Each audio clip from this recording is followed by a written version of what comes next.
And I'd like to call the Intergovernmental Affairs Committee hearing to order. Madam Clerk, please call the roll.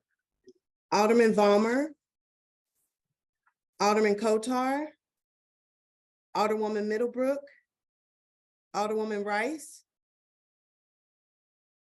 Alderwoman Rice. You're muted still. Sorry, present. There we go. I couldn't make it wake up. Alderwoman Peel. Here. Alderman Stevens. Here.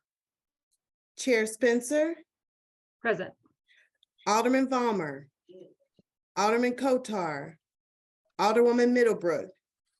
We have 4 present. You have a quorum. Thank you, Madam Clerk. And with that, I'd like to entertain approval of the minutes from July 5th.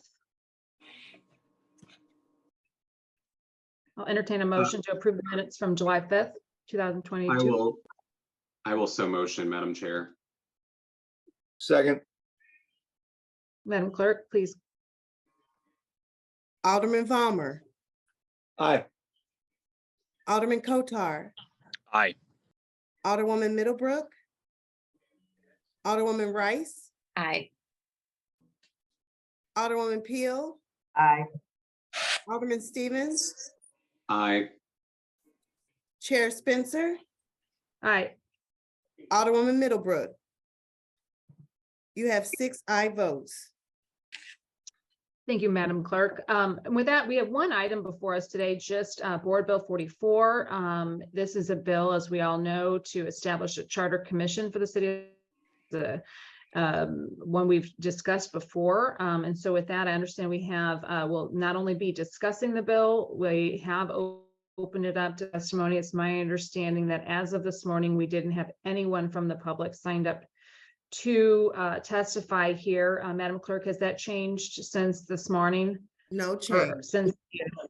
Okay, so we don't have any members of the public despite having opened it up, but we do have a committee substitute, which I believe was distributed in advance. And with that, I'd like to turn it over to the sponsor of the bill, Alderwoman from the 8th.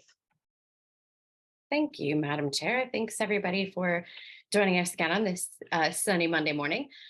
So I have a committee substitute for Board Bill 44 because we are past the deadlines that were in the previous iteration of the bill. And so in order for this to have a chance to move forward, we needed to adjust the dates and kind of move things forward. So if you want, Madam Chair, every committee does this a little bit differently. Do you want a motion to put this in front of us, or what do you prefer here?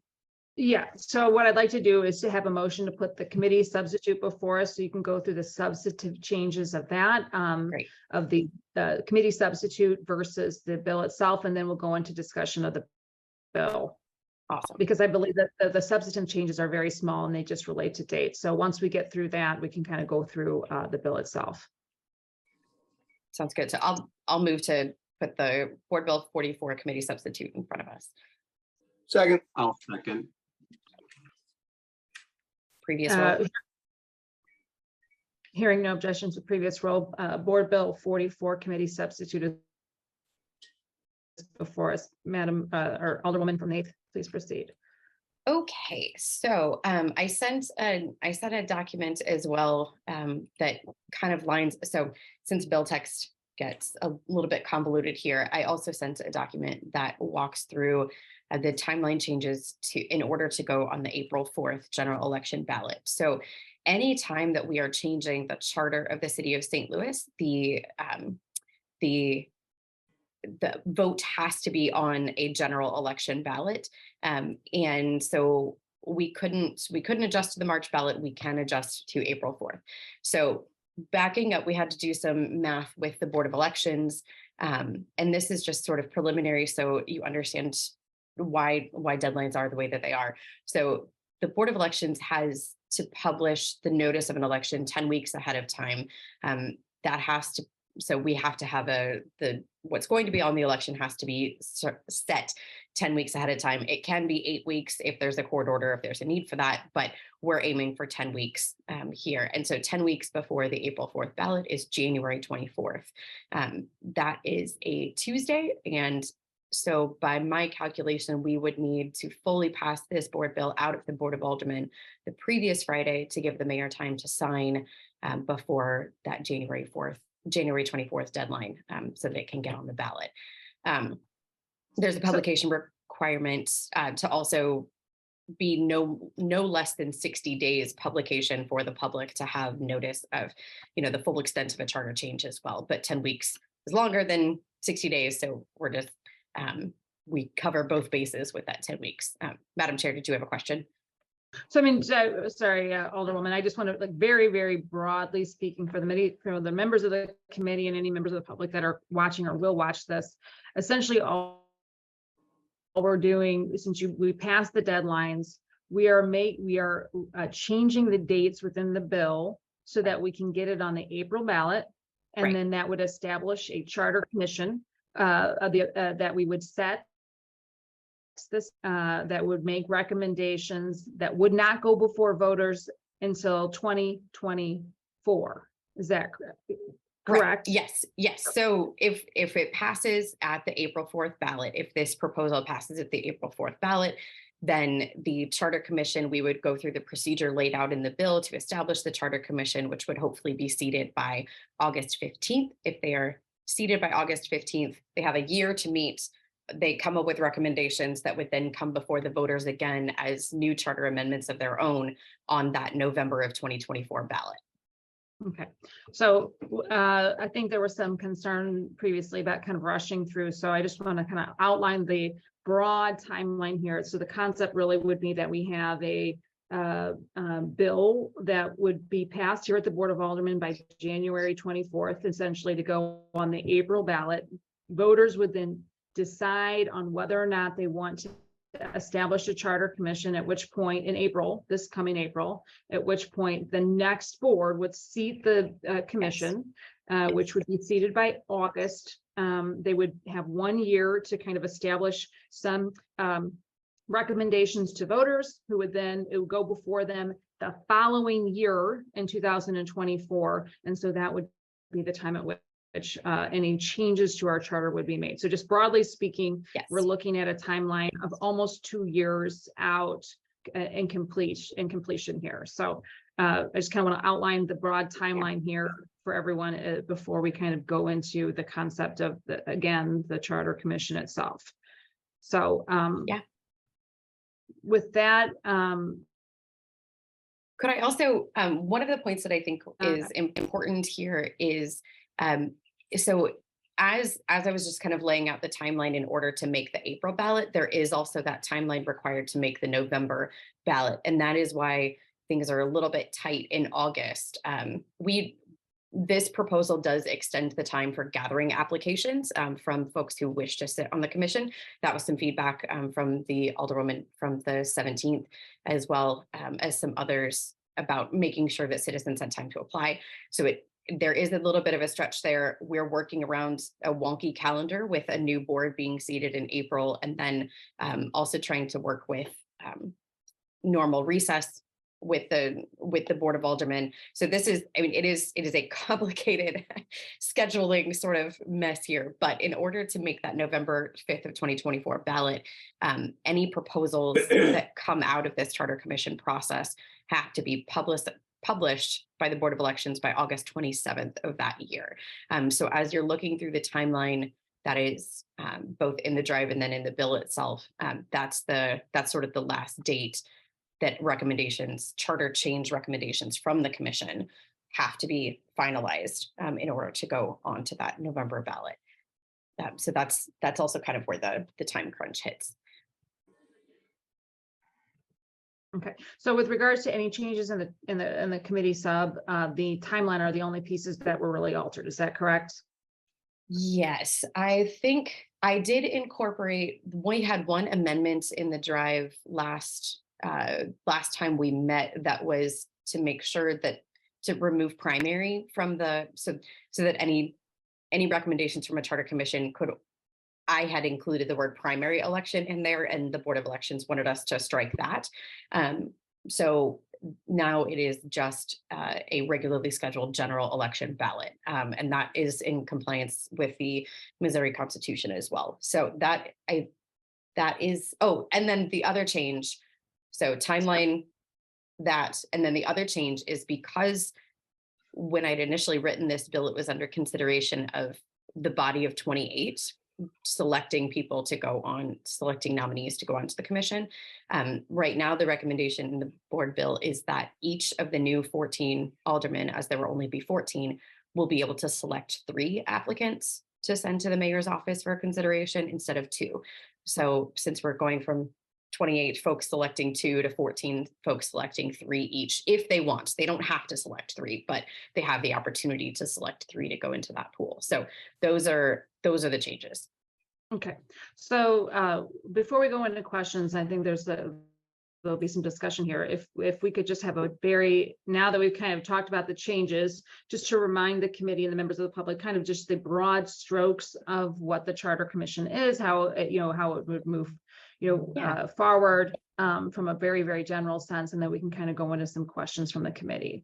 Sorry, I hear you, Madam Chairwoman, saying, Annie, don't lawyer this. But I have to pull back and make sure that I'm not getting too wonky here. So the Charter Commission, the idea here is to establish a group of citizens who are examining our charter, examining challenges that are in front of us with the charter, and opportunities to clean things up as they need to be cleaned up, as we haven't had major structural change in the charter, I believe since 1918 when it was first put in place, and to make sure that we're, functioning with the 21st century charter and not, not a 20th century charter.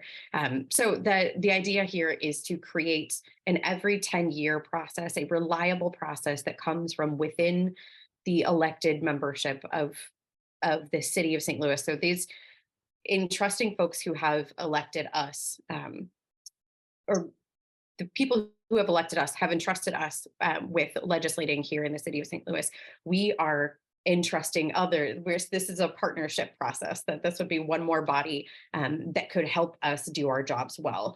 So we are, as a legislative body, are a part of the process in nominating people, the members of the public, and then anyone who hopefully weighs in throughout this commission process is a part of creating creating recommendations that move our city forward. So I have been very open-ended in my conversations with folks about what things could change. It is an open book. The charter is an open book to this commission in a way, in the ways that they believe that, based on information that they receive, based on public testimony, we're hoping that this is a very citizen engaged process, that they recommend changes that make sense for the people of St. Louis, for the function of our city government. So, and this would be every 10 years. This isn't some billionaire out in the public saying, hey, I want to change something about your government, and coming in and doing that. This is us with some oversight, with some input here, and with transparency. So with a process like this, as this would be a governmental entity, there would be sunshine procedures, there would be open meeting procedures, publication of documents, that type of thing, that is all not required when a private group is making amendments to our charter. So hopefully this is an open and transparent way for us to do some reform work. And yeah, like I said, every 10 years. So they will be seated for a period of for a year. So 9 members of the public will be seated. There are several ex officio members from both the Board of Aldermen, from the mayor's office, and important city departments. And the comptroller's office as well. They would be staffed by the city councilor's office. So you've got attorneys in the room, you've got support there. And with the request that they go forward, be publicly engaged, have these meetings, be public, have time for city employees to come in and testify, have city departments come in and testify about what their challenges are when it comes to dealing with the charter as it's written. And hopefully we can move some things forward. So they could reform this process if they wanted to. If we pass this forward and the first commission that is seated says, actually, there's some challenges here about, timelines or however this goes, and they need to clean some things up, they have the ability to recommend those as changes to the voters as well. So it's quite open intentionally, so that we can hopefully make the best recommendations possible to move the city forward. Okay, thank you for that overview. I think I'll add just a couple of my own thoughts on it, because I think you did a great job kind of outlining the whole process here. But just from a slightly different perspective, I'll say, that our charter is extremely old. We have not done comprehensive reform to it. There are still, discussions in there about horses and buggies and all kinds of stuff that's really, really outdated. So I think we A, need to clean up our charter, and B, need to think about some ways to actually update how our city is governed from a charter perspective. Bringing a charter commission is something that most major cities have put forward. This is very, very common. We don't have this in place. I think it's time that the city of St. Louis engage in a regular review of our charter. And the commission itself is an opportunity to not only take input from citizens, but to engage some of our professional capacity within our community to help guide best practices nationally. We don't have the capacity within our legislative body under the current budget structure, and I don't see that changing dramatically moving forward.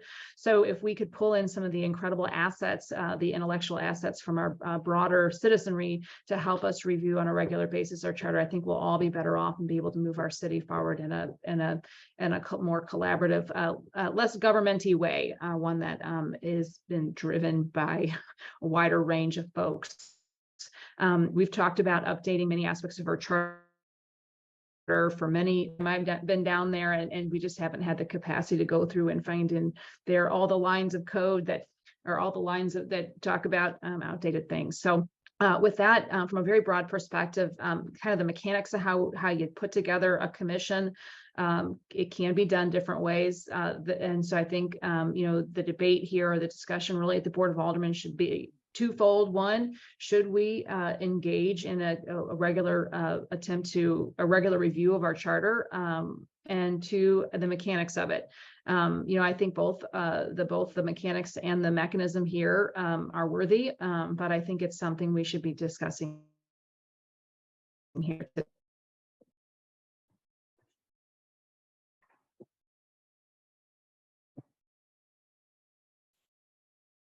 think we may have lost the chairwoman. Who is vice chair for this committee? Alderwoman Middlebrook. Can you not hear me? Oh, now we can. You're back Got now. you now. Okay, you're back now. Odd. I didn't lose you all for a heartbeat there, not even for a second. So with that, what I'd like to do is turn it over to the committee for questions. Madam Clerk, if we could go through the committee members and have some discussion here. Okay. That would be Alderman Balmer.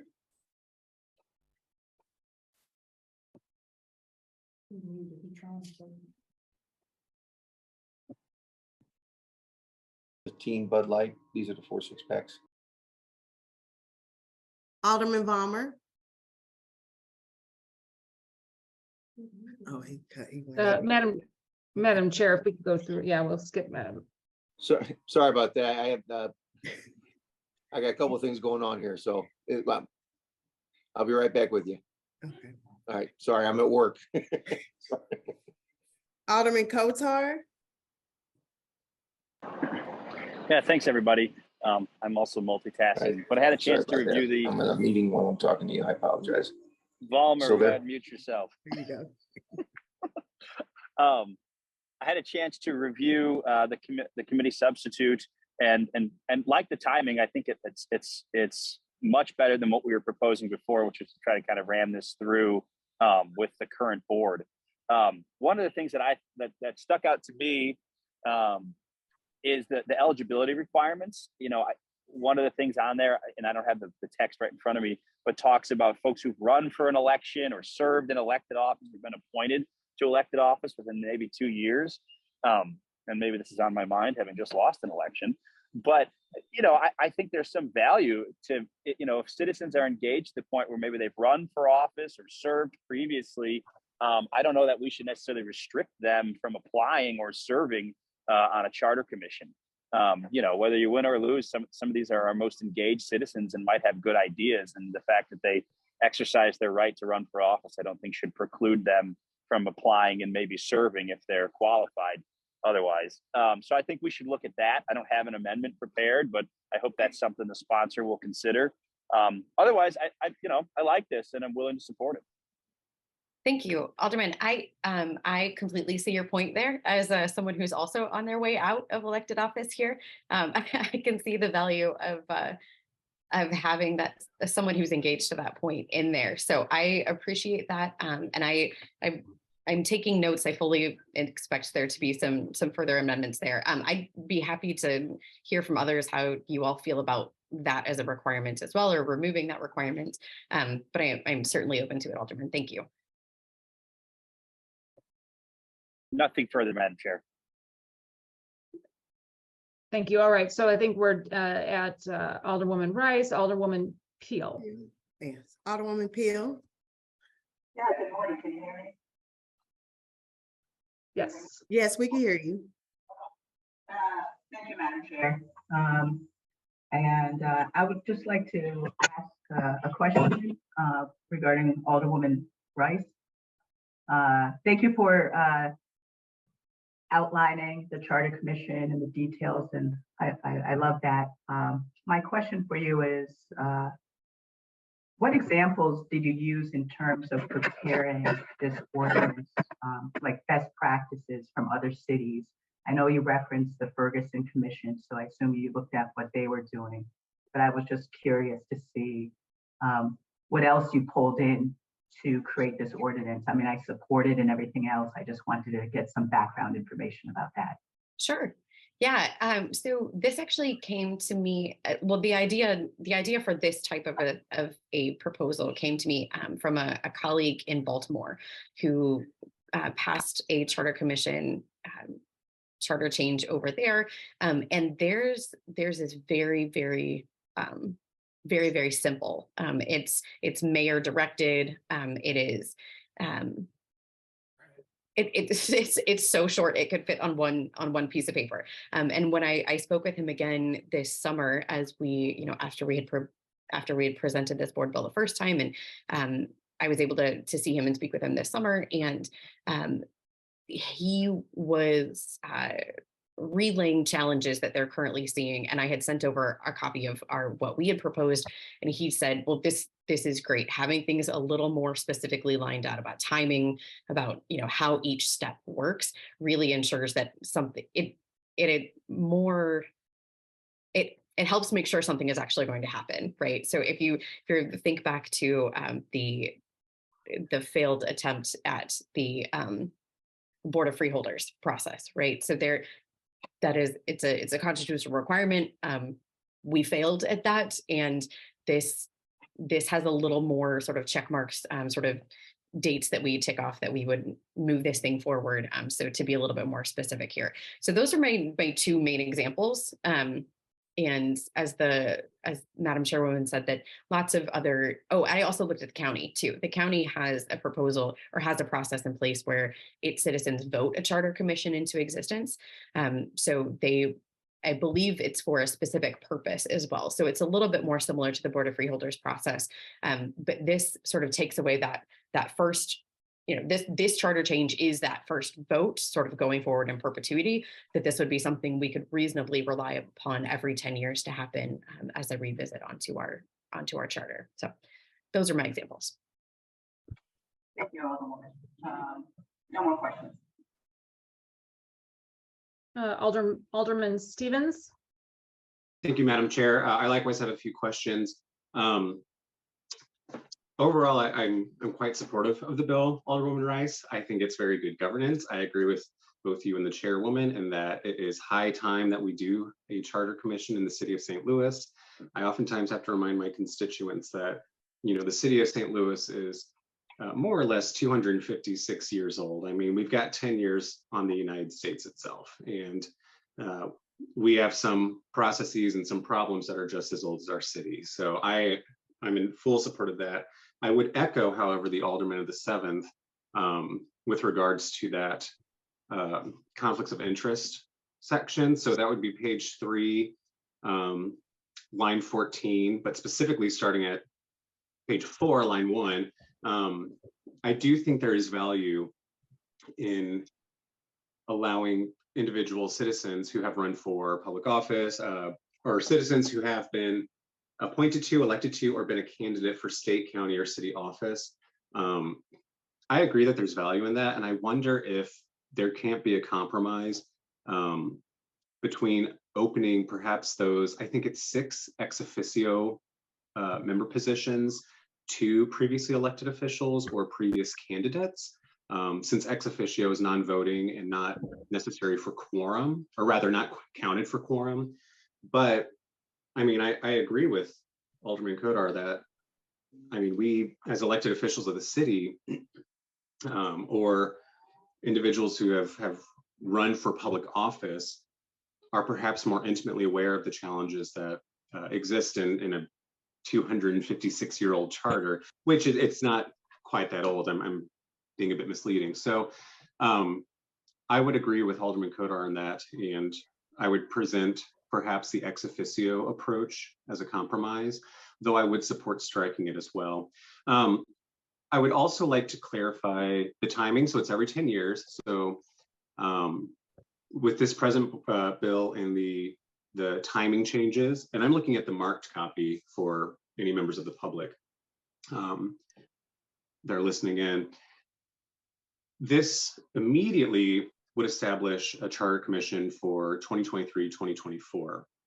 But then the next one would align with the US Census, the 2030 census, correct? Or would it be exactly 10 years from? It would be exactly 10 years. Okay. Okay, so it doesn't seek to necessarily align with the census, No. but just occur after it. Okay. Okay.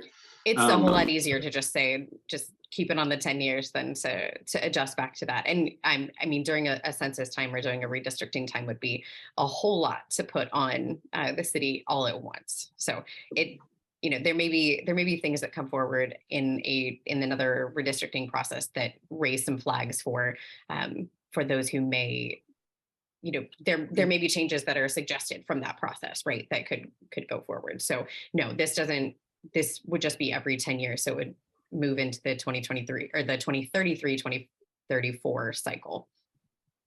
Okay. And then the 2033, 2034. Okay. Excellent. So I think that's sensible. And I agree with the logic of separating the Charter Commission out from, or sort of distancing it from the redistricting that comes with the census, because that would be quite a bit. That'd be a whole lot of democracy in a whole little bit of time. So I thank you for that clarification. Then finally, I just have a small question. If we scroll down to page 5, line, 15, regarding the voting members of the Charter Commission receiving a stipend. That stipend, if requested, shall be vetted by the city councilor's office and so on and so forth, and paid out of the city councilor budget. Would this necessitate once a decade bumping up the budget, or can the city councilor's office budget currently accommodate that? Because I mean, the board is going to be quite large. I think the childcare, transit, and/or parking is very sensible. I am a fan of the treasurer's office giving temporary charter commission placards for city parking. I think that would just be simplest. That is incumbent on the treasurer, though. I'm just wondering about the city councilor's budget being able to accommodate such a thing, and how the Board of Aldermen, the new 14 board, will address that within the parameters of this board bill. Sure. Yeah. So in speaking with the city councilor's office, this will for sure be a new it'll be a new requirement for them to take on. I think that particularly with this calendar would allow them to plan that into their budget for the coming months. So we're starting the budget process up right now. They're able to anticipate that they may need some further funds in there. I think your suggestion about parking, parking placards, that type of thing with the treasurer's office. That makes sense to me. And I can have a conversation with the treasurer's office before we come back next week about that as well. But it was, for sure, it's not intended to financially compensate people for serving, but it is to alleviate some of the burden on folks who may need childcare, may need transit to get to meetings so that they can fully serve, so that we can open this up to folks who may not otherwise be able to serve on the commission. But that's a good point about parking, for sure. And then my goal was to get kind of a proposed budget out of, or at least like a financial framework here this next week as well. So that's Okay. a good flag. Okay. Thank you for that explanation. Again, I think that being on page 17, line 15, about the stipends for childcare, transit, and/or parking, I think that's really sensible, and I appreciate the foresight in providing that, because we do exclude so many of our citizens who would need to bring kids. I mean, we've had elected officials just across Weber Road over in the county have to legislate and breastfeed at the same time. I mean, modern society needs to find these accommodations, and we need to accept them. So I think that's really sensible. I appreciate your responses. Oh, and in fact, I think Alderman Kotar's brought his baby to the meetings before, which is always a joy. So it always brings a smile to my face. So my final question would be, Alderwoman Rice, if you wouldn't mind allowing me to co-sponsor this board bill as it currently stands, knowing that you I already are, Alderman. Yeah, I think it's Have I not already? listed. I believe so. Okay, well then, for the record, I'd like to state my support and co-sponsorship of the most recent version, the committee substitute. And So with that, noted. oh, thank you, Ms. Billups. And with that, I will yield back, Madam Chair. Thank you, Alderwoman Rice. Thank you, Alderman from the 12th. And with that, turn it over the Alderman from the 10th. Did you want to engage No, here? I thank you very much. Sorry for about that. It's Monday and there's a World Cup game this afternoon, so things are a little hectic here. So, but what we're trying to do, the Alderman from the 7th actually covered what I was going to cover. So worked out very well. Thank you for all your hard work, Alderman from the 8th, and please proceed. Thank you. Thank you, Alderman. All right, Alderwoman from the 17th, you have your hand raised. Did you have additional questions? Yes, Madam Chair. I was wondering, are we going to speak about the board bill in general? I thought we were just talking about the committee. So can you not hear me? No. Can people hear me? Your audio is very challenging, but I can hear you. Is that better? No. Okay. I don't know what I'm doing. So are we talking about the committee sub right now, or when are we going to talk generally about the whole bill? Because I had a We're talking, so we covered, so the proceedings of the hearing were to really just kind of describe the committee substitute, which was really the substance of that was just the dates. And then the questions we are going through right now are kind of in a general sense about the bill. So I think if you have more general questions, now would be the appropriate time to kind of go into those. And so you're welcome to, I welcome you to bring those forward. Great. All right, thank you. All the way to 8. Were you for questions? I'm here to help. So on page 2, it says policy entrepreneurs. And I was just kind of just that jargon, policy entrepreneurs, line 1. Oh, sure.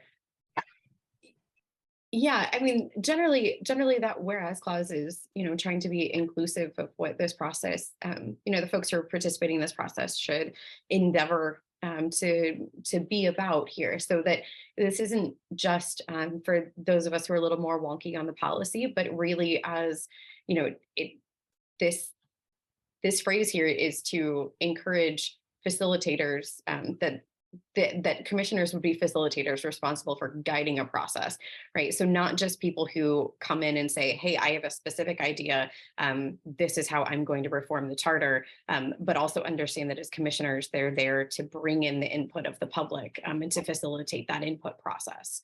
Does that help? Yeah, thank you. The next question I have is on page 4, line 7. I wanted to know, how did you come up with the within 10 days of receipt of the applications? Why isn't it 2 weeks in terms of the turnaround? Yeah. I think the Board of Alder. Yeah, so this is where that that other document that I included that's in the drive, it would be helpful. So we had to shorten a lot of timelines here in order to make this process work. So so applications will start being collected immediately upon this passage at the ballot. So in April. From that time, there should be about 50 days allowed for applications to be collected. All this first step is doing is, so the first step is within 5 days, the mayor's office is collecting all of those applications. They have 5 days to send those over to the Board of Aldermen. Then we have 10 days to then receive those applications and nominate our 3 choice, or I'm saying we, but the next board will have 10 days. That had to shorten every single step of this process on the elected officials end, needed to shorten in order to give us enough time to get this thing through and to allow for the seating of a new board, right? So we couldn't, we couldn't have this stop early, before the new board is seated. It's got, everything's got to kind of move through there. So it is a shortened timeline, but I am hopeful that folks who are this new round of aldermen will be engaged with their citizens and hopefully soliciting some folks to apply to be a part of this. So I'm hoping that this will be more of an ongoing conversation of, hey, I've got constituent Joe wants to apply to be a part of this. So I'm looking for his application to come through, right? So it is a quick time turnaround, but it needs to be in order to make this thing work. And how long do these commissioners serve for? A year, 1 year. A year. So I'm wondering, so I understand for 2023, 2024, the shortened timeline. Should we put something into this ordinance regarding future on how that timeline would be working? I don't know if maybe I missed it. So we're not going to be using this.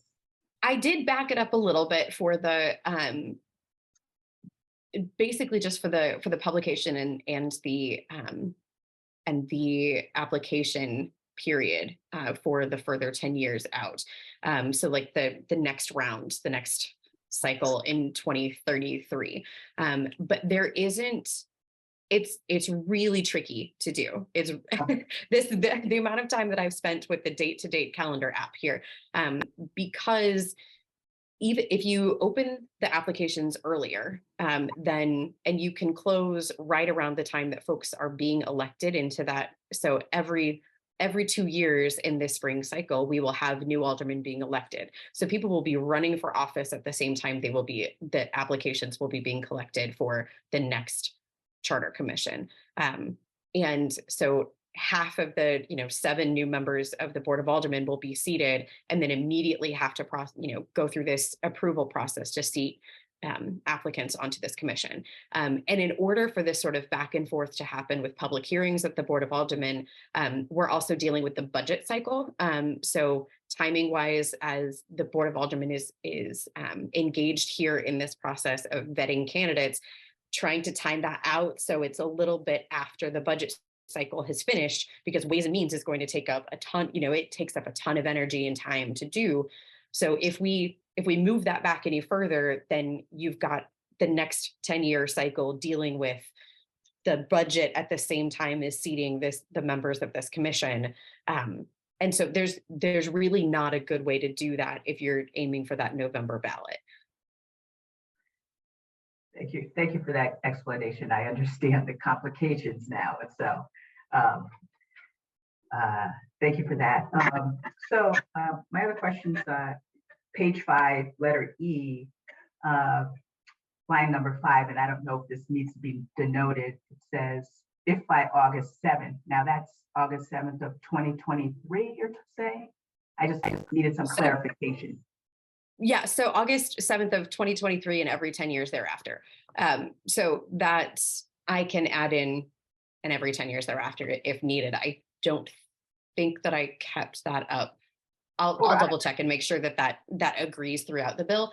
But that should be, those dates should be and every 10 years thereafter. Yeah, so I was just kind of confused. That's August 7th, 2023. So I just thought maybe that should be added in there. Just okay. And every 10 years after, or yeah.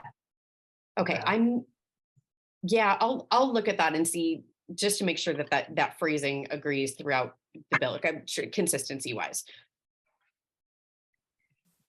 And then as I was reading this and I was just thinking about commissions, we have many, many commissions in the city. Will there be some orientation, training for commissioners? Because I think that is something that should be done with all of our commissions. And so how would that proceed in terms of training and supporting the commissioners and educating them in their roles, responsibilities, understanding of what this means? Because I know there's, again, a lot of commissions in the city, and I've talked to commissioners on some commissions, and they don't understand their roles and responsibilities. So. Sure. It's a good flag. We need to do that for some of the aldermen too.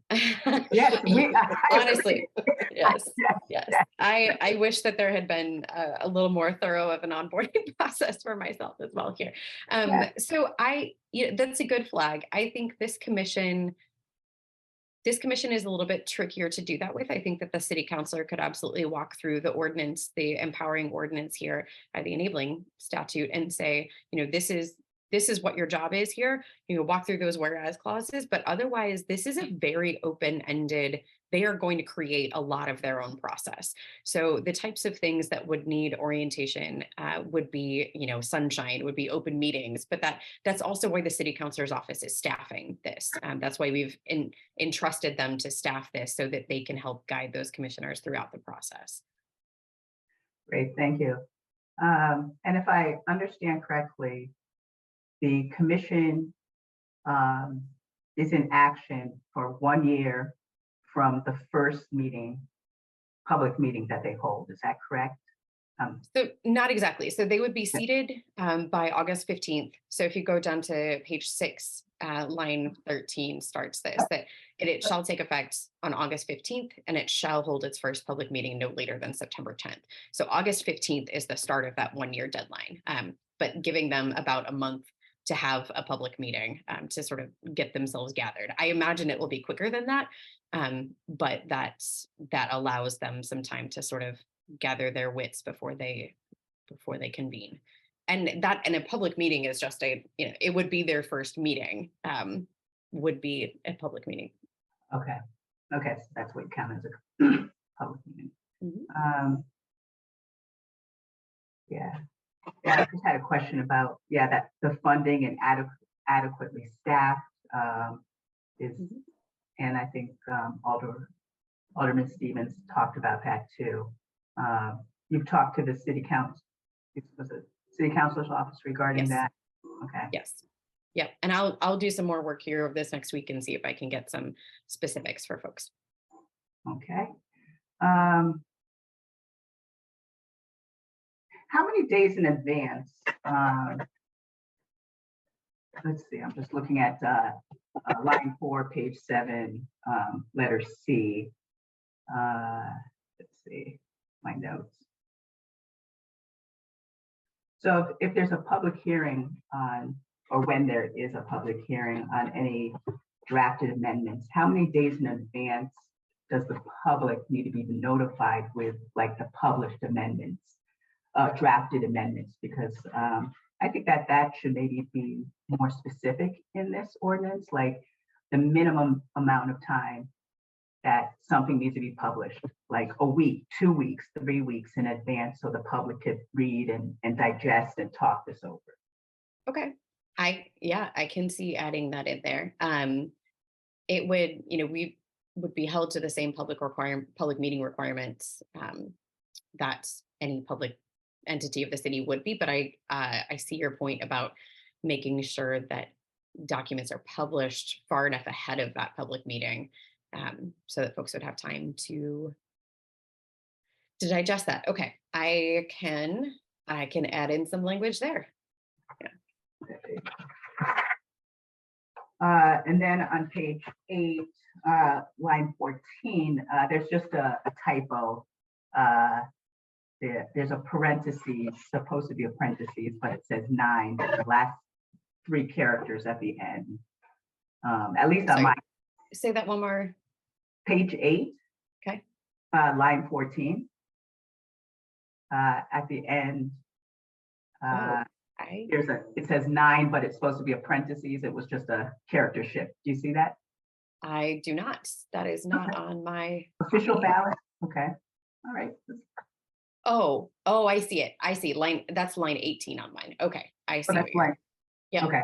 You're right. That is a scrivener's error, and we can change that one. But I will flag that. Yeah. Thank you.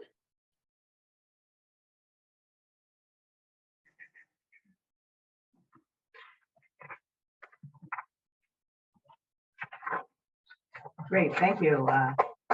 And from the 8th, thank you. Of course. Chairwoman Spencer, Alderwoman Middlebrook has joined us. Should we see if she has questions or comments for the first time here? Sure, thank you. Alderwoman Middlebrook, do you need a moment to acclimate yourself to the? No, I've been on for a while. I have no questions. Thank you. Thank you. Alderman from the 12th, you have your hand raised. Do you have additional questions for the sponsor of the bill?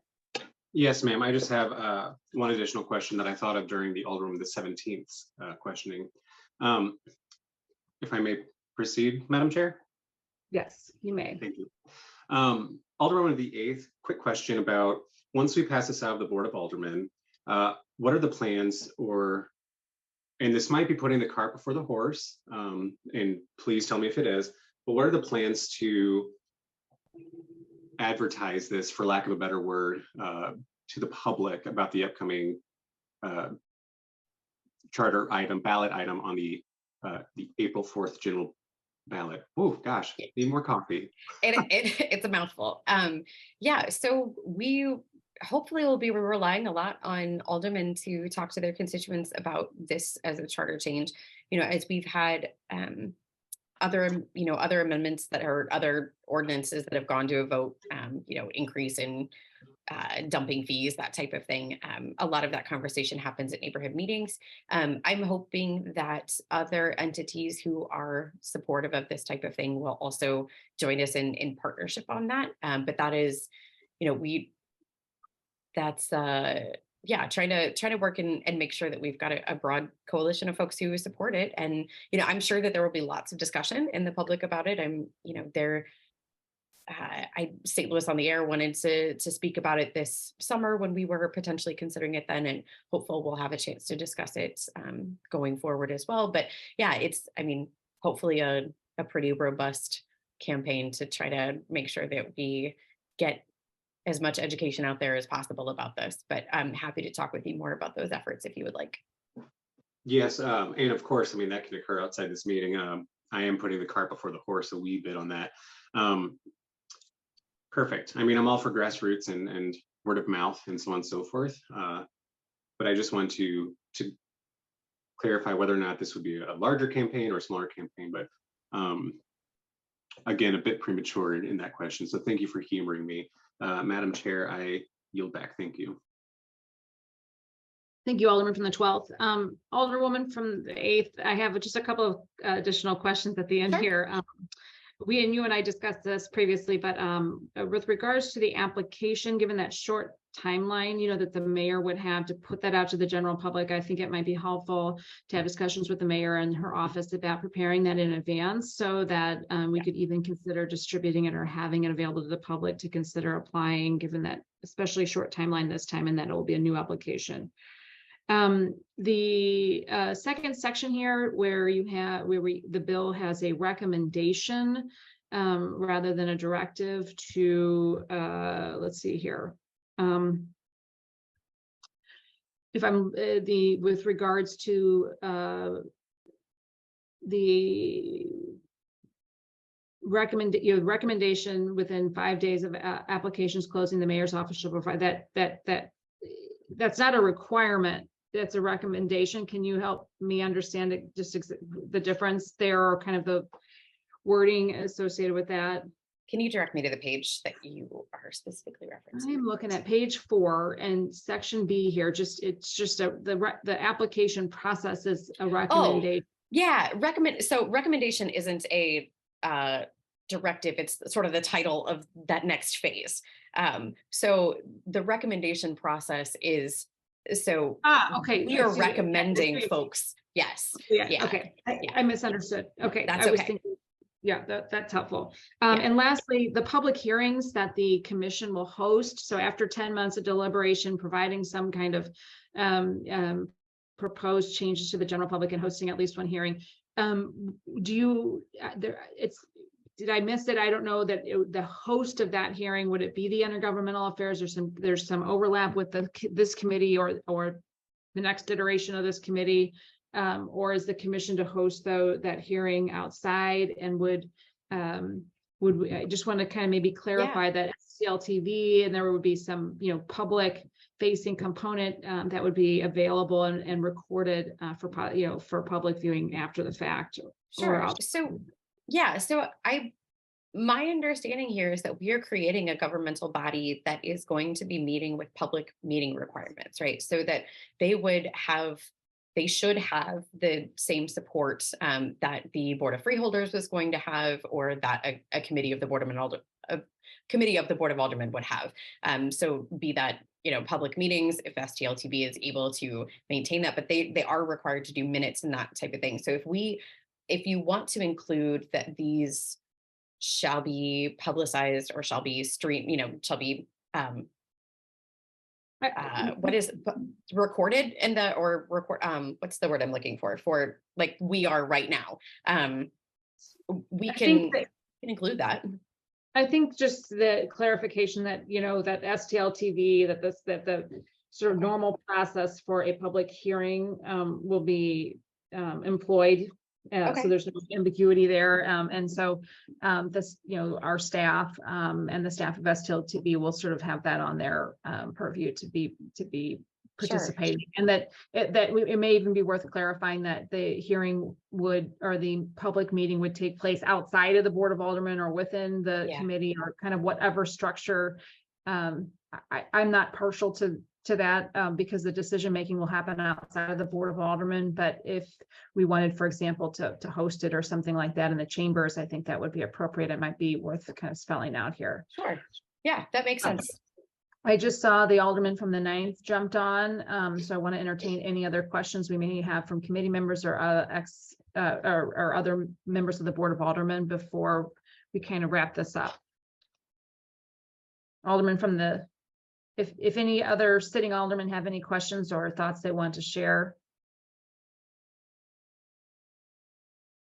Okay, with that, Alderman from the 8th, what I hear here is that we had a couple of suggestions from the committee with a couple of amendments. They were small in nature, but I think substantive and helpful and positive in moving us forward. So with that, what I'd like to suggest is that the Alderwoman from the 8th prepare those amendments, and further maybe we'll table this committee substitute, and that way we can pull together one new committee substitute, or even have some discussions about having those amendments separately. But if we could host one meeting following the Thanksgiving break before coming back to further discuss, and then maybe we could be prepared as a committee to vote on this and put it before the full board. So just to kind of give Sure. everyone on the timeline on that. Yeah, Madam Chairman, I would just say not a formal tabling, because that is a formal motion that then we would have to vote off of anyway. But I understand what you're saying, and I was going to agree that I think there's enough potential changes here that would warrant amending the committee substitute and giving you a new committee substitute next week. And then, so since we haven't voted to adopt this committee substitute, then I think I can go back and amend that, and we'll make sure the clerk's office has a new committee substitute that incorporates these changes. Okay, so just for the committee's preparation, we'll go back with the small changes or the substantive changes we discussed today. We will be prepared to discuss in the following meeting and vote, and then again, put it before the full board. So if there's any additional thoughts before then, let's go ahead and have those discussions so we can work on getting this moved forward within the timeline, if possible, if that is acceptable to the full board. Could I, Madam Chairman, also just say if there are other members of the board who are watching this hearing later, please, and you have questions or if you have concerns, please contact me or come to our next committee meeting as well. This process works best when it is collaborative, and I have attempted to speak with folks, and am open to hearing folks out on suggestions and finding some middle ground here that we can make sure that this process works as well as possible for everyone. So thank you. Okay, with that, I don't see any other hands raised or thoughts to share. I want to especially thank the staff. We have a short week here for coming out. I know this is a little extra burden to kind of do this on a Monday, but given the short time, given the short week and the timeline, just really appreciative of our staff coming out and hosting this hearing, and of course, the members of the committee to join us today to hear some additional thoughts and be able to move this forward within this session. Let's see, do we have any other items on our agenda for today? We have no resolutions, no committee discussions, no announcements. And with that, I think I'll entertain a motion to excuse those members that were unable to make it today, which looks like, I guess we had Alderwoman Middlebrook join us. So Yes, there were all none. members are present. All members ended up being present here. So with that, I'll take a motion to adjourn. I so motion. Second. With that, happy Thanksgiving or whatever holiday you might celebrate on these 2 days off, and enjoy the long extended weekend here, everyone. Thank you. Hopefully some warmer weather. It will be, yay. Yeah, it was so Good one. cold. All right, thank you all.